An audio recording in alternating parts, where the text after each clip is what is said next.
ബെർലിനുള്ളവർക്ക് ഞാനൊരു കിടിലം പാർക്ക് പരിചയപ്പെടുത്തി തരാടാ. ഇതാണ് കേട്ടോ ഞാൻ പറഞ്ഞ പാർക്ക്, വിക്ടോറിയ പാർക്ക്. ബെർലിനുള്ളവർക്ക് ഹാങ് ഔട്ട് ചെയ്യാൻ പറ്റുന്ന ഒരു കിടിലം പാർക്ക്. നമ്മളിവിടെ എത്തിയപ്പോ 2 മലയാളികളെ കണ്ട്. പേരെന്തോ? എങ്ങനെയുണ്ട് സ്ഥലം? എങ്ങനെയുണ്ട്? ഈ ഒരു കാട്ടിക്കൂടെയൊക്കെ നമുക്കിന്ന് പോയി നോക്കാം. ഇവിടെ ഒരു വഴി കാണുന്നുണ്ട്. നമ്മുടെ നാട്ടിൽ ഇതിലും സെറ്റപ്പ് വെള്ളച്ചാട്ടമൊക്കെ ഉണ്ട്. പക്ഷെ എന്നാലും ജർമ്മനിയിൽ ഇതൊക്കെ കാണാന്ന് പറഞ്ഞാൽ വലിയൊരു കാര്യമാണ്. ഞങ്ങൾക്ക് നമുക്കൊന്ന് ഇറങ്ങി നോക്കിയാലോ. പക്ഷെ ഷൂ നനയും, അതാണ് വിഷയം. നോക്ക്, നാടിനെ കൂട്ടുണ്ട് കേട്ടോ. നിങ്ങൾ ഒരു സൗണ്ടൊക്കെ കേൾക്കുന്നുണ്ട് കിളിയുടെ. ഓ ഗോഡ്, നാട്ടിലെത്തിയ ഫീൽഡ്. നാട്ടിലെ മരം ഇങ്ങനെ വെട്ടിയൊക്കെ ഇടില്, അതുപോലെയൊക്കെ ഇവിടെ വെട്ടിയിട്ട് മേളിൽ കയറി വരുമ്പോൾ ഒരു കിടിലൻ ലൊക്കേഷൻ ഉണ്ട് കേട്ടോ. ഒരു പള്ളിയൊക്കെ ആയിട്ട്.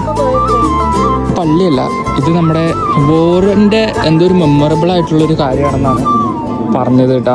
ഇരിക്കാം, എല്ലാവരുടെ ഒപ്പം ആരെങ്കിലൊക്കെ ഉണ്ടാവാതിരിക്കില്ല കേട്ടോ. നമ്മൾ നോക്കിക്ക് നമ്മുടെ ഒപ്പം ആരെങ്കിലില്ല, പക്ഷേ ആസ്വദിക്കാൻ ബോറൊക്കെ അടിച്ചിരിക്കുന്നതാണെങ്കിൽ നാട്ടിലൊരു വൈബ് കിട്ടണമെങ്കിൽ ഈ പാർക്കിലേക്ക് വാട്ടാ. വെള്ളച്ചാട്ടവും ഫോട്ടോ ഒക്കെ എടുക്കാം. നമുക്ക് സ്ഥിതി ചെയ്യുന്നത് ജർമ്മനിയിലെ ബെർലിനിലെ വിക്ടോറിയ പാർക്ക് എന്ന് നിങ്ങൾ ഗൂഗിളിൽ സെർച്ച് നോക്കി കാണാൻ പറ്റും.